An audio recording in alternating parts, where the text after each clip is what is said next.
Shalom, berjumpa kembali di dalam Sapaan Gembala GKI. Saat ini bersama dengan saya Pendeta C.L. Cahyadi Pamungkas yang saat ini melayani di GKI Karawaci, Tangerang. Sebelum kita bersama-sama membaca firman Tuhan dan juga merenungkannya, mari kita bersatu di dalam doa.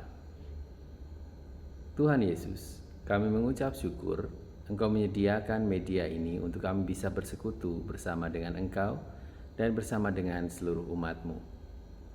Kami memohon kepada Engkau, ya Allah, agar Engkau melembutkan hati kami, juga memberikan kepekaan pada telinga kami, juga membuat pikiran kami mampu menelaah setiap hal yang kami dengar dan kami rasakan. Kiranya Engkau Allah yang Maha Baik terus menolong kami. Kami serahkan doa permohonan ini di dalam nama Allah Bapa, Anak, dan Roh Kudus. Amin. Umat Tuhan yang terkasih, bacaan Alkitab kita pada saat ini kita baca dari Yohanes pasal 15 ayat 5, Injil Yohanes pasal 15 ayat 5 yang demikian. Akulah pokok anggur dan kamulah ranting-rantingnya. Barang siapa tinggal di dalam aku dan aku di dalam dia, ia berbuah banyak. Sebab di luar aku, kamu tidak dapat berbuat apa-apa. Demikian pembacaan Alkitab kita pada saat ini. Suatu ketika, ada seorang pendeta. Pendeta ini melihat ada seorang pemuda yang sudah lama tidak bersekutu bersama di dalam gereja. Kemudian pendeta ini berinisiatif mendekati pemuda ini. Dan pendeta bertanya kepada pemuda, "Halo, kenapa kamu sangat lama tidak terlihat di gereja? Apa yang terjadi dalam kehidupanmu?" Kemudian si pemuda berkata kepada pendeta, "Pak Pendeta, saya itu malas sekali ke gereja." "Kenapa?" tanya pendeta. "Ya, di gereja itu terlalu banyak orang munafik. Mereka terlihat baik di luarnya, halus tutur katanya. Mereka terlihat begitu menawan, tetapi hatinya busuk. Mereka tidak melakukan firman Allah." Kemudian pendeta itu dengan tersenyum berkata, "Tidak apa, mari masuk ke dalam gereja. Masih ada 1 atau 2 kursi lagi untuk kamu bisa duduk di dalamnya bersama-sama dengan yang lain." Umat Tuhan yang terkasih, apa yang bisa kita pelajari dari perumpamaan tadi, cerita tadi? Yang bisa kita pelajari adalah kita memang dengan sadar tahu dan juga mungkin merasakan ada begitu banyak orang yang memiliki keterbatasan, memiliki dosa di dalam kehidupannya, yang mereka semua itu datang beribadah hari lepas hari, minggu lepas minggu. Mereka selalu datang rajin beribadah.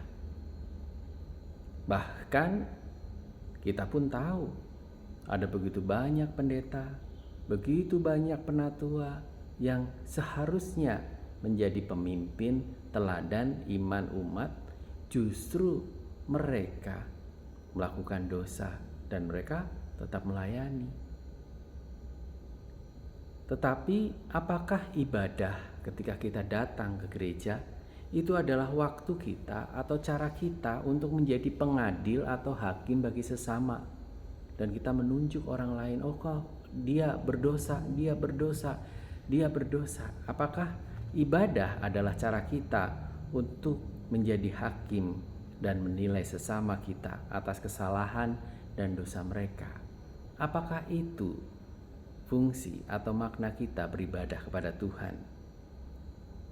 Ibadah kepada Tuhan adalah suatu tindakan iman yang nyata dari umat Tuhan. Di dalam ibadah kita dipertemukan dengan begitu banyak orang yang semuanya berdosa. Semua orang yang datang itu tidak lepas dari dosa.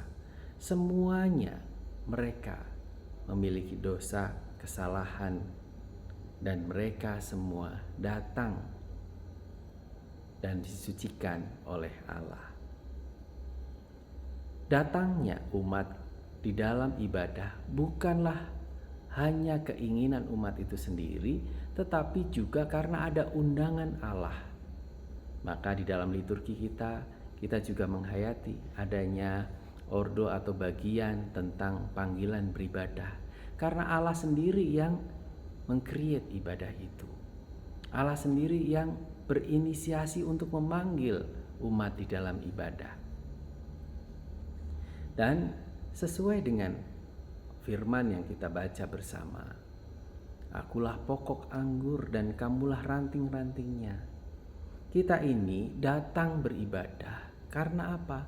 Karena kita mau untuk terkoneksi terus-menerus dengan Allah sebagai pokok anggur, karena kita ranting-rantingnya.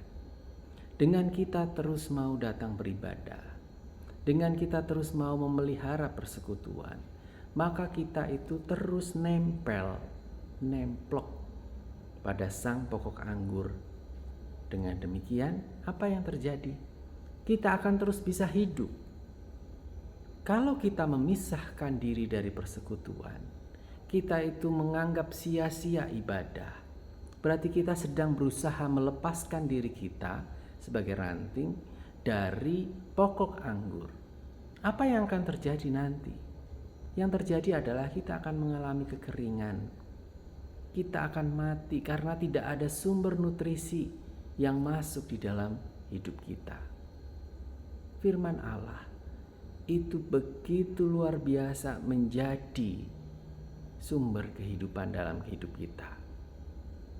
Jadi ketika kita memelihara persekutuan, ketika kita datang beribadah, itu bukan saatnya, dan memang tidak ada saatnya bagi kita untuk menjadi hakim bagi sesama, melainkan saatnya kita untuk mendapatkan nutrisi dari Allah sang pokok anggur.